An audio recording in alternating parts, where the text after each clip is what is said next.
Welcome to Beyond Sprint, the podcast where we connect with inspiring entrepreneurs I have worked with.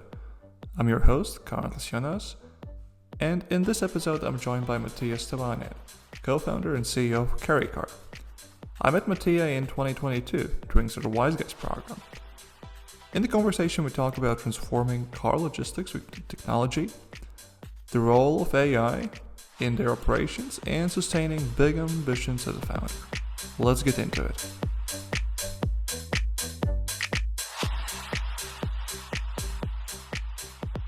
Welcome to Beyond Sprint, Mattia. Thank you. Happy to be here. Where does the podcast find you? Right now I'm located in Barcelona, and as you know, the company where we met is located in Italy. Our headquarters. We opened a new office in Genova, and we're planning to open a new one in Milan. But Spain is being, I think it become the best place to be with a startup in the South Europe. Not just for maybe the climate. Maybe you want to tell a bit more. Yeah. Why south of Spain is the location to be? So I think that after COVID, but already they started after 2008, but then even more after COVID and all with the digital nomad stuff, I felt like Spain invested so much in attracting talent, people from around the world, and of course this activated also VCs to be more active in the South Europe part. We have amazing companies here, like from small to unicorns. Also located in Barcelona, for example, Glovo is based here, but also many companies, even Italian one, like for example Satispay has a huge office here, and I could not find a city that will match what Barcelona is giving, and on the other hand is also a market that we're targeting right now to open with Karrycar. And so it was a no-brainer to move from my small town in the mountains, cold and rainy, in Belluno, and to move here in Barcelona. And he already gave me a lot. Okay, I'm super. So it means that you are expanding beyond Italy with this move also in Spain. It's a goal for 2026 to expand into a new market. As you know, we are a logistics startup, and we already have lines, of course, international lines, but we still mainly serve Italian clients. That's what I noticed. So as I was preparing for our conversation, I went through your landing page, and I couldn't not notice that it's only in Italian now. So, and actually that was one of the questions I wanted to also ask. So, but I think you kind of answered that by 2026. You want to be there in Spain, serving Spanish clients as well. Yeah, I mean, it's one of the target we know very well. It's a market we analyze. It's a market we have knowledge and potential partnership on both sides of our brokerage, which is of course supply and demand. So we have logistic providers with trucks, and on the other hand, we have clients that need to ship cars. And we both have them ready to go. We just making some consideration depending on the lines, because also there are other interesting markets that we're looking for that doesn't have the same beautiful weather as Spain, but that are very, very good for business, for example, Germany. And so for now we're more on our analysis part, and we have everything laid down. We have a playbook that we want to test on how to make it grow here, and so we're preparing more or less to depending on how the last quarter is going to go to expand here in Spain. Yeah, that's on the map. I'd like to explore a bit more the story of Karrycar as well. From your LinkedIn, I could understand that the origins of Karrycar is in 2018. Is that right? Yeah, actually, there was the origin of the first project. I will say that Karrycar started actually in 2022. All right, like when you were a part of the sort of Wise Guys. Yeah, okay. Yeah. The before we made a huge pivot on what was Karrycar before. It was a general bulky goods marketplace for individuals, that we launched officially 2 weeks before the lockdown. And that was our luck, because during that time we discovered that many individuals needed to ship cars, and many of them just bought them from dealership. And we asked ourselves how could that dealership are not structured to do something as simple as deliver a car. And so we kind of opened the Pandora box. And today we are at the stage that not only small dealers has this problem, is something that goes up the chain until the producer of cars. And the truth is that the car logistics is a completely blurry market and a supply chain that doesn't speak with all the stakeholders. When you say blurry, what do you mean by that? I mean, there's not a clean streamline of data, and everything is managed by back in the 80s. They're still there, and no one really put the effort to bring a little bit of transparency and order in these huge entangled informations. And of course, this has many negative outputs. For example, you have delays, they lose cars. An operation staff send 400 emails per day, and these are not made up data. This is something that we also hire people that were doing this job before, and the first months were I feel like I'm not working here, because I used to send 400 emails per day. It's not that you're working, you're working better. And our solution allowed, and it's changed a lot since we met the last time, I bet. Allowed to really cut operational cost, and we already have a case study on this, and it reduced by more than 50%.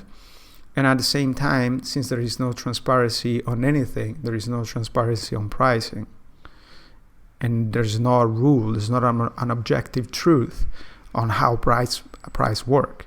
So when I have to price a car from A to B, everything is in the head of people. Everything is in the head of our suppliers that just make pricing based on their own fleet. The fact is, when you join the brain of 100 providers, and many of our clients just work with a couple of them, you have a complete view on what is the true market price, on what is the capacity of the trucks, on where is the demand. And this match allowed to give value to our clients. And it's pretty normal that even very, very historic clients come to our platform and then they save 30% on pricing. Not because we push down the market. We don't make the price. The price is made by the supplier. Just they find the right truck. And this was not possible before us. Provide this transparency kind of for all stakeholders. Yeah. And easy software. That really easy, and that's something that I am really proud of, because it's a very difficult, unknown market, and many of our suppliers and clients use us, particularly suppliers, because there have been many platforms in the years and no one's stuck, and they say this is finally a platform that I'm able to use easily, and this is what we wanted to achieve. Okay, let's get back to 2022. So that's the year you mentioned that you officially launched Karrycar in the form as it's somewhat today, focusing on the car shipments there, and that's also the time you entered sort of Wise Guys. So what I'm wondering is, what was the impact of the program to Karrycar and to you as a founder? I was talking about this the other day with another startup of friends that is launching. It's not launching. They already have a final concept. They already have huge clients, but they are into robotics, and they were cracking down the numbers because they needed help to raise. They want some advice, and I look at the numbers and I say, okay, guys, I don't think you know what you have in your hands. Is this the ambition you want with the product you have, which is amazing, and the talent you have? So what I tried to unlock to them, and what Startup Wise Guy unlocked to me, was ambition. I thought that where we are today was more or less like a huge goal, and we are very far from what is the goal right now. So what is the goal right now? We want. What is the goal right now? We 100% believe that we're gonna be $1 billion company. Before we couldn't believe that. Also, when Startup Wise guy like opened a bit our eyes, I was still okay. No, but the more I see the market, the more I see the problems that it has, the more I believe that we're gonna be a $1 billion company. Maybe from sort of Wise Guys' perspective, so you said that like sort of Wise Guys enabled you to see that this $1 billion potential. What were those enabling factors that played a role here? I think that particularly for first-time founder, is my first company. This one, everything changed when you do the first one. But when you are first-time founders, and that's why I really suggest to anyone that is funding the first time to go through acceleration program, is that you don't really have the grasp and the potential of yourself first, and then also of your company. And we, through mentorship, through many activities, they help me to see the market differently, to see the potential differently. And this was, it's not that after the program I say, okay, I have $1 billion company. But it put the thing in the back of my mind that this or whatever I was going to build could be more than what it was. And then after the seed, we were talking about with another VC that invested on us. And we were having this dinner with other amazing companies. And it was 2 years ago, and so many of that companies now are incredibly successful. And the pitch of one of the managing partner was that really, like, if you don't believe that your own company could reach the stars, you should not be here.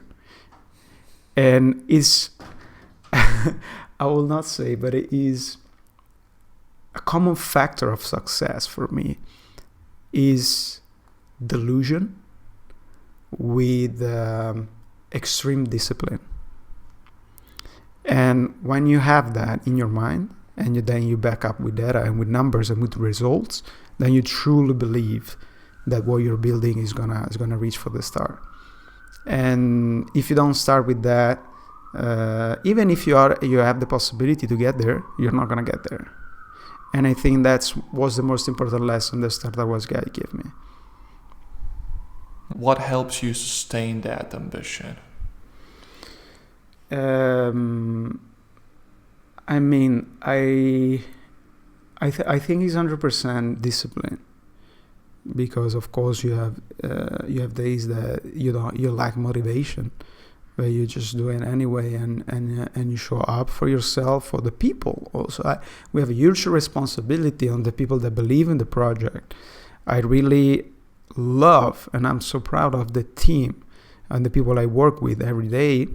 They put on the how you say that, they're ambassador of the company. They believe in the direction we steer the boat. They give 100%. And also this should be just this make you be ambitious, because you want to get back what they give you, you know. This, so of course, could this be some sort of from what you're sharing, it sounds to me like an accountability, meaning that you have a team that is totally dedicated to the product, to the company. So therefore, you as the founder and CEO, you must be dedicated to the team and to the ambition you have set. Would that be a nice way to frame it? Yeah, that is the point to start. And I have accountability with my shareholders. I have with my clients that are using my product and that they like and that they put effort to make it better. With my suppliers, they get work and new jobs because of me. On myself, because of course I build this, and I have a responsibility within myself to show up with my co-founder, with my family, with everyone. This is part of you in somehow, or part of who you are. Not in a way that I don't like that people that measure their own kind of success with what they build. I don't believe in that, but it should be a virtue of yourself, the fact that discipline, that you're going to show up and every day believe on what you're building and keep the same ambition and keep the team motivated and keep yourself motivated, is a full-time job and is the main job of the founders and the co-founders. The moment that is gone, the company is not going to grow. What sparked you to even enter entrepreneurship? I grew up in a normal family. No one in my family, no parents, no grandparents, no uncles, no one in people I grew up was into entrepreneurship, was an entrepreneur. Like I never saw the other side. Like for me it was always being an employee and whatever. Okay. And so this is like the point I start. I didn't even know that existed. But I always had in me these things of breaking things down and know how they works. Like I was really curious since I was a kid on how to build stuff, how to make it work. Like there was like a little bit of my attitude. And I think that the big the big thing that really made me understand that it could be something else is that I grew up with one of my best friends, and his father was a very successful entrepreneur.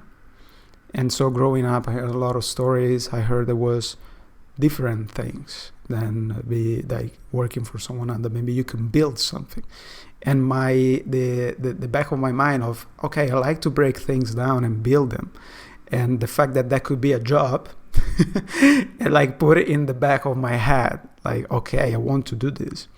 And so since I was in high school, was always something that I wanted to do, to build something, not to be an entrepreneur, just to build something on my own. And in fact, the other day I was in my family house, and I found a whole notebook, and I was reading with my partner, with my girlfriend, and I said, look. And there was a page dedicated to a very stupid idea of a business. And I was like in the second or third year of high school. And I was already writing down things like, I want to be this discipline, this is what I'm going to build. And so I started to read a bit online. I started to try something. I teach myself how to code, these kind of things. And then after university, during university, I say, okay, look, I did an internship for this huge international company. There's nothing else I want to do except to build something. So I'm going to go all in. And I didn't know anything. And so that's how I got into entrepreneurship. I founded my first company, Karrycar. And what was that initial hypothesis when you started out with Karrycar? What made you to pursue that direction? So I was in university and I was studying different things. I did business and economics very badly, but I did. And and I was reading a paper about logistics and the fact that they say that 99% of logistic operation could be made by a computer better than a human. And that was, I think, more or less 10 years ago. And a bit has changed in other sector. You have very successful companies like Flexport and Sender. And then we happen to apply this idea to the car logistics sector, which is huge market and very overlooked. So that's how I get into cars, and logistics. It's interesting that with the other conversations I have had, I would say that this core reason to pursue entrepreneurship for many founders has been this personal insight, meaning that I have worked in a company and have really fully to the very root that I understand the problem, and I see that, hey, I could pursue this as opportunity. But I hear from your perspective, it's really has been right from your beginnings to really build things, and that you've taken like this. I don't want to say small insight, but like an insight, and you have built a business around it. And I think that's yet another groups. That's the way you describe for other funders is 100% the correct way, and that's what I apply right now for every other business I invested or did. But maybe the difference between me and many other funders is that for me was in me. Like I always said, I cannot do anything else than this, or I will not be happy to do anything else than this. And so I stumbled on this, and I started with zero knowledge. And what happened is that I made 100 mistakes until I found product market fit. But I didn't stumble on the problem. But talking of product market fit, maybe here I would like to take you back to the sort of Wise Guys program, and that's where we met for this design sprint part of the program. And I still use that example of yours where you had this major dashboard feature with live map as an assumption that you needed to develop so that the customers could have a better experience tracking their car where it's at the present moment, and you managed to invalidate that and really move forward past that. So my question is, what is your product development approach now as of 2025? What is the testing culture in Karrycar, and how are you proceeding with the new product or feature development? Yeah. So we still apply exactly what you teach us. And for example, what happened now is that we were planning a huge feature for a very peculiar part of our software that was a little bit out of focus, but still could be a huge potential for business. And so what we do all the time is to speak with our clients and to make feature that benefits. We have 3 pillars on development. One is on pricing, like how fast you can get, how fast and how frictionless you can get a quote, okay? And the fastest and the most correct one and transit time. The second one is to track everything. So it's like post-sale. And the third pillar is invoicing and automatic reconciliation. So all the feature we build is to make these 3 pillars, which are the core of our product and the core problems of our clients, better. So for example, something we're going to launch soon is a large language model that brings documents and create automatically quote requests, for example, or jobs. Let's say these and many other things. But this feature we decided to build because we said, okay, this is the pillar we want to do. We want to reduce friction. Everyone is used to send emails, okay? They are used to have a speech way. They don't want to input information inside a platform like everyone else. So we say this is the solution that we think is most fit. Then we evaluate it with the clients, and then we build. And we put a ROI, return on investment, on every feature we do. And so we even if something is urgent, not urgent, I would say, yeah, even if something is urgent, it's like a priority, but it has a low ROI, we're gonna push like in a lower part. So this is more or less how we build feature. And when we do like huge step into something new, that, for example, like this huge feature I was talking about, we really go through customer discovery and we really create a document that say like, okay, this is what we want to build. This is a return that we can expect. This is time it's gonna take. This is the investment. Then we run through the decision making, which is me and my partner. And if it's something that we're not sure, we ask for external consulting. That could be the board. And if we say, okay, we're gonna build at this condition, we build. So we structure it in a way that we don't build in the darkness anymore. Also because we have so many things to do that we cannot afford that. I had also a question regarding AI, and you mentioned that currently regarding product development, you are implementing a language learning model there in the product. So maybe you want to tell a bit more. So what are the particular parts in your product where you can see that Karrycar can be AI powered? I mean, this is exactly what I read in the paper, right? 98% of the operation could be made by a computer better. And this is the truth and the reality. So we started to use OpenAI, I think the first time in 2021, okay, to experiment with it. Because when we saw it, say, this is it. This is what is going to change everything in logistics.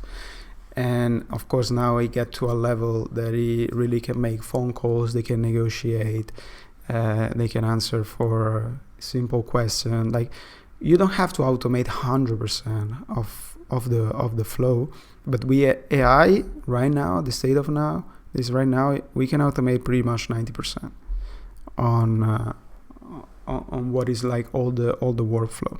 So our goal is to integrate it in our operational flow in a way that it makes our people, because this is something I want to underline, people.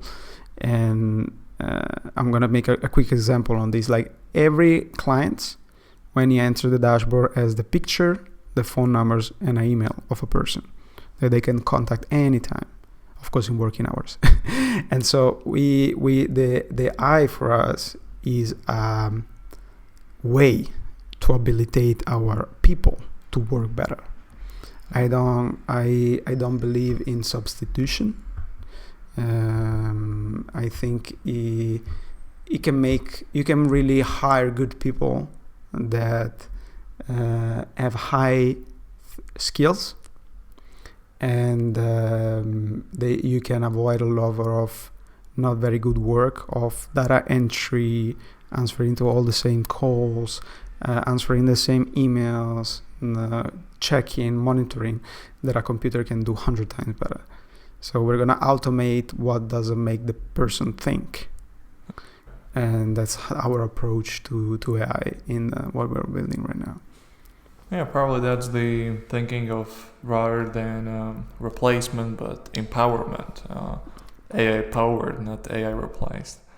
But anyways, starting to wrap up the conversation, you talked a lot about how you emerged as an entrepreneur already early in, and when you were still in high school, secondary school, and then when you started to pursue Karrycar in 2020.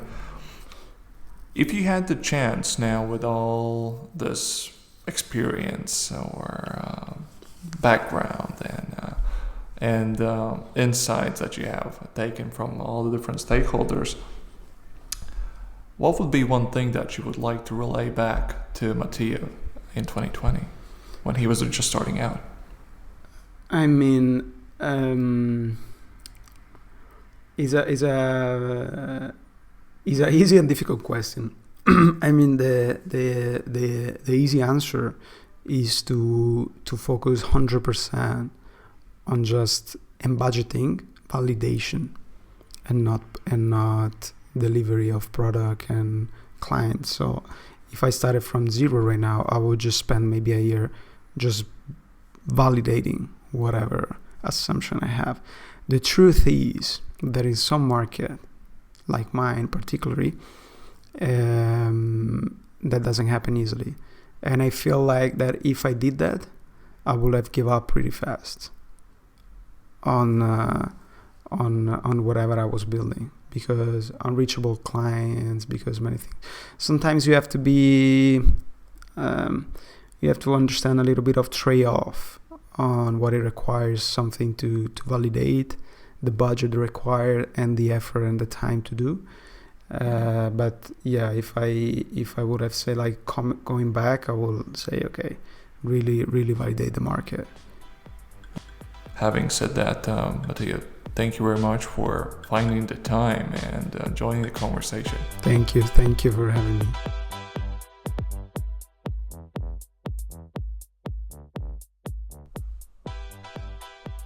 That wraps up my conversation with Mattia. Let's take a moment to reflect on my key takeaways. First, ambition grows with perspective. Mattia's time as a wise guys helped him see much bigger potential for Karrycar than he had imagined at the start. Second, build with focus. He keeps product development tied to 3 core pillars: pricing, tracking, and invoicing. So every feature directly solves the customer pain point. And third, use AI to empower, not to replace. For Karrycar, AI takes over repetitive tasks so the team can focus on high-value work and client relationships. Thanks for listening. If you enjoyed this episode, follow Mattia and check out Karrycar. And don't forget to subscribe to Beyond Sprint for more conversations with founders transforming their industries. Till next time.